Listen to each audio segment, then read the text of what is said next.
प्रिय विद्यार्थियों, तृतीय वर्ष संस्कृत के इस कालांश में हम गीता के द्वितीय अध्याय के महत्वपूर्ण श्लोकों को पढ़ेंगे। यह महत्वपूर्ण श्लोकों का अंतिम भाग है।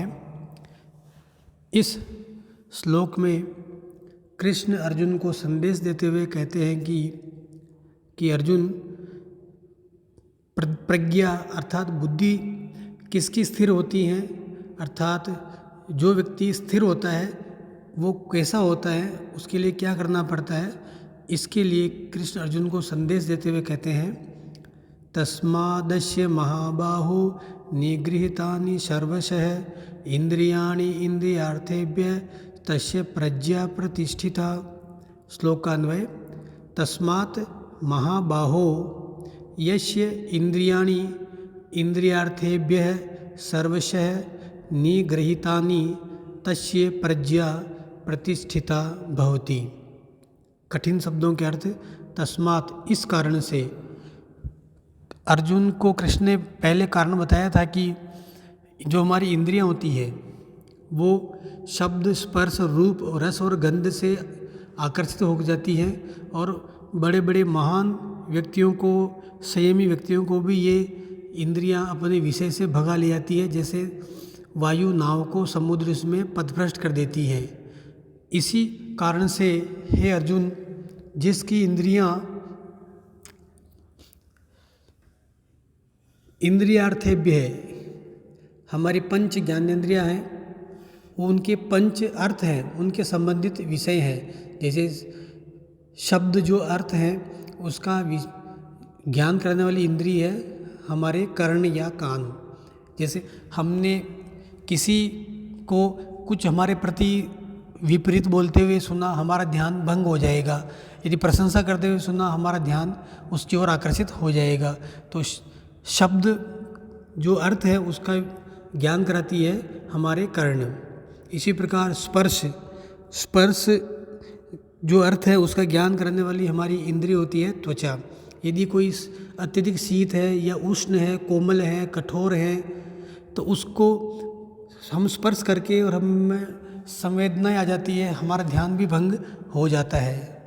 तो उसको ज्ञान करने वाली हमारी इंद्रिय हमारे मन को भटका देती है। इसी प्रकार रूप, कोई सुंदर दृश्य है या कोई कुत्सित, विभत्स, हत्या इत्यादि का दृश्य है, उसको देख करके हमारी आँखें विचलित हो जाती है, हमारा ध्यान भंग हो जाता है। इसी प्रकार रस का अर्थ है स्वाद को हमें ज्ञान कराने वाली है इंद्रिय हमारी जिह्वा। तो यदि कोई हमने मधुर, अम्ल, लवण, कटु, तिक्त, कसाय, षड रसों में से किसी भी प्रतिकूल रस का हम सेवन करते हैं तो हमारा ध्यान भंग होगा। या हम स्वाद अच्छा लगता है तब उसके लिए भी हम अपने ध्यान को भंग कर लेंगे। इसी प्रकार गंध जो अर्थ है उसका ज्ञान करने वाली इंद्रिय है हमारे घ्राण अर्थात हमारी नासिका। ये जो विषय हैं इनका ज्ञान करने वाली जो इंद्रियां हैं वो अच्छे से अच्छे मनुष्य को भी भटका देती है। इसी कारण से जिसकी इंद्रियां उनके अर्थों से सर्वशः सभी ओर से निग्रहितानि अर्थात नियंत्रण में की हुई है, अपने अधीन की हुई है। कि सुंदर शब्द, कटु शब्द है, हमारा ध्यान अपने में है। कोई अच्छी दृश्य है, हम नहीं देख रहे हैं। कितनी ही स्वाद वाली वस्तु हो, हम नहीं खा रहे हैं। कितनी ही सुगंध आ रही हो, हम आकर्षित नहीं हैं। कितनी ही कठोर हो, हम सो सकते हैं। या कितनी शीत को हम सहन कर सकते हैं। यदि हमने अपने मन को इन के प्रति नियंत्रित कर लिया तब उस व्यक्ति की प्रज्ञा, बुद्धि प्रतिष्ठित हो जाती है, उसे स्थित प्रज्ञ कहा जाता है। तो इसी भाव को हम विद्यार्थियों के लिए भी ले सकते हैं कि यदि विद्यार्थी ने अपनी इंद्रियों पर थोड़ा संयम रखा, मन को नियंत्रण में रखा और अपना ध्यान केवल अध्ययन में लगाया तो निश्चित रूप से उसे ज्ञान की प्राप्ति अधिक होगी। अगले श्लोक में कृष्ण पुनः एक जागरूक व्यक्ति के बारे में कहते हैं कि जागरूक व्यक्ति सामान्य जनता से अलग होता है और वो एक सक्रिय रूप में जो उचित वस्तु है उनके प्रति कैसा व्यवहार करता है, अनुचित वस्तु के प्रति कैसा व्यवहार करता है। या निशा सर्वभूतानां तस्यां जागर्ति संयमी यस्यां जागृति भूतानि सा निशा पश्यतो मुनेः। श्लोक का अन्वय। सर्वभूतानां या निशा तस्यां संयमी जागर्ति यस्यां भूतानि जागृति सा पश्यतः मुनेः निशा अस्ति। यह श्लोक एक पहेली के रूप में है। सामान्यतः सभी सोते हैं तब हम भी सोते हैं, और जब सब जागते हैं तब हम भी जागते हैं, पर यहाँ जागरूक जितेंद्रिय स्थितप्रज्ञ व्यक्ति को सामान्य मनुष्यों से थोड़ा अलग बताया गया है कि जब वो सब सो रहे हैं तब वो जाग रहा है, और जब सब जाग रहे हैं तब वो सो रहा है। इसी को एक पहले के रूप में कहते हुए कृष्ण कहते हैं कि सामान्यतः सब प्राणियों के लिए जो रात्रि होती है उसमें संयमी पुरुष जागता है, अर्थात तत्व ज्ञान, किसी वस्तु के वास्तविक ज्ञान, ईश्वर के प्रति पूर्ण भक्ति, समर्पण, उसमें सब मनुष्य रात्रि के रूप में है, अर्थात सोते रहते हैं, उदासीन है।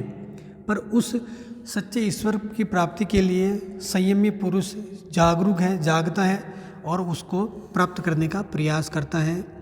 वहीं जिसमें सब प्राणी जागते हैं, अर्थात भोग, मोह, लालच, क्रोध, इनमें सब प्राणी जागते हैं, लगे रहते हैं, सक्रिय रहते हैं, लोभ में रहते हैं।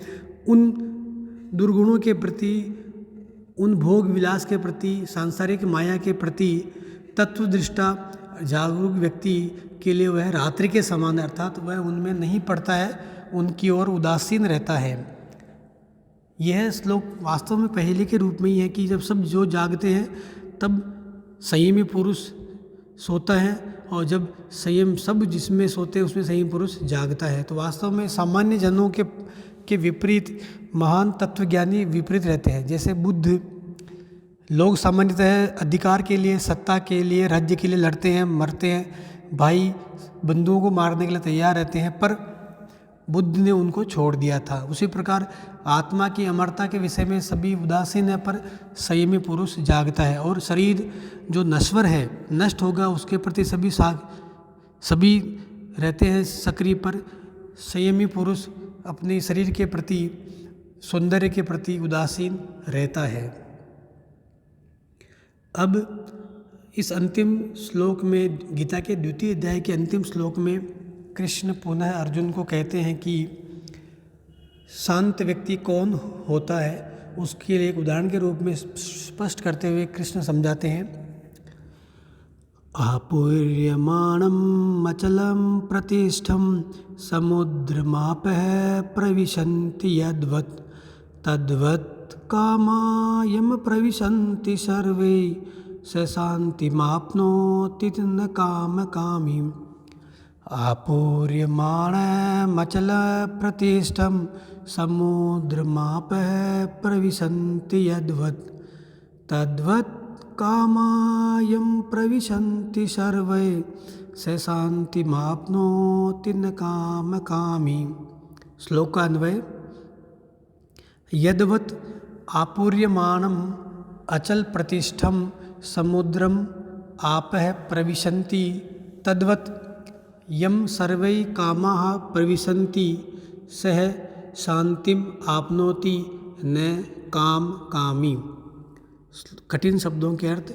यद्वत् जिस प्रकार से, आपूर्यमाणम अर्थात सभी ओर से पूरा किया हुआ, भरा हुआ, अचल अर्थात स्थिर, प्रतिष्ठम अर्थात प्रतिष्ठा, स्थिरता, आपः अर्थात जल, प्रविशन्ति प्रवेश करते हैं, तद्वत् उसी प्रकार, कामः अर्थात कामनाएं, इच्छाएं, भोग, प्रविशन्ति प्रवेश करती है, आपनोति प्राप्त करता है, काम कामी, काम अर्थात इच्छाओं को, कामी चाहने वाला, भोग विलासों को चाहने वाला। श्लोक का भाव यह है कि जैसे एक समुद्र सब पूरा भरा होता है और वह विशाल होता है, उसमें समुद्र में नदियाँ का कितना ही जल आए, समुद्र विचलित नहीं होता है, वह अपनी सीमा नहीं तोड़ता है। एक छोटा तालाब या एक छोटा बांध में यदि वर्षा का बहुत अधिक जल आ जावे तो वह तालाब अपनी सीमा तोड़ देता है, वह टूट जाता है। परंतु एक समुद्र जो बहुत विशाल, बहुत गहरा होता है, उसमें कितनी नदियों का जल जाए, समुद्र में कोई अंतर नहीं आता है, वह वैसा ही रहता है। उसी प्रकार जिस मनुष्य का मन बहुत विशाल होता है, बहुत गहरा होता है, उसमें भले कितने ही भोग विलास आवें, उसके मन में कोई परिवर्तन नहीं आता है। जैसे समुद्र में नदियों का पानी आने पर समुद्र में परिवर्तन नहीं होता है। और ऐसा व्यक्ति ही शांति को प्राप्त करता है। अर्थात यदि उसके सामने भोग विलास, शब्द, स्पर्श, रूप, रस, गंध कुछ भी आ जावे पर उसके मन में विकार नहीं आए, वही व्यक्ति को शांति मिलती है। इसके विपरीत जो भोगों को चाहता है, जिसको शब्द, अच्छे शब्द सुनने, सब स्पर्श, रूप, रस और गंध, इन भोग विलासों को प्राप्त करने की तीव्र इच्छा होती है, ऐसे भोगी विलासी व्यक्ति को कभी शांति प्राप्त नहीं होती है। कारण यह है कि हमें वस्तु कुछ समय का आनंद देती है, पर जैसे ही उससे और अधिक नई वस्तु आ गई, हम में अशांति हो जाएगी। जैसे हमने कोई मोबाइल ले लिया, ठीक है, कुछ समय तक हमें संतुष्टि मिलेगी, पर जैसे उससे कोई अधिक श्रेष्ठ, अधिक विशेष गुणों वाला मोबाइल आएगा, हम उस नए को प्राप्त करने की इच्छा करेंगे। हमने कोई वस्तु बाज़ार से खरीदी, कोई वस्त्र खरीदा, अस्थायी हमें संतुष्टि मिली, पर जैसे ही उससे अधिक श्रेष्ठ वस्तु आएगी या वह वस्त्र पुराना हो जाएगा, हम में अशांति हो जाएगी। इसी कारण से जो मन में अभाव है वह बाहरी वस्तुओं से नहीं भरेगा। मन की शांति मन से ही मिलेगी यदि हम संतुष्ट है। मन संतुष्ट है तब हमें बाहरी वस्तुएं दुखी नहीं करेगी। इसीलिए हमें समुद्र के समान गंभीर होना है और सामान्य भोग विलासों से हमें विचलित नहीं होना है, तभी हम शांति को प्राप्त करेंगे। इसी भाव को अर्जुन को बताया कि तुम अपने मन को विशाल रखो, समुद्र के समान गंभीर बनो, तब तुम्हें अपने कर्तव्य में निष्ठा रहेगी और तुम इन भोग विलासों से दुखी नहीं होगे। धन्यवाद।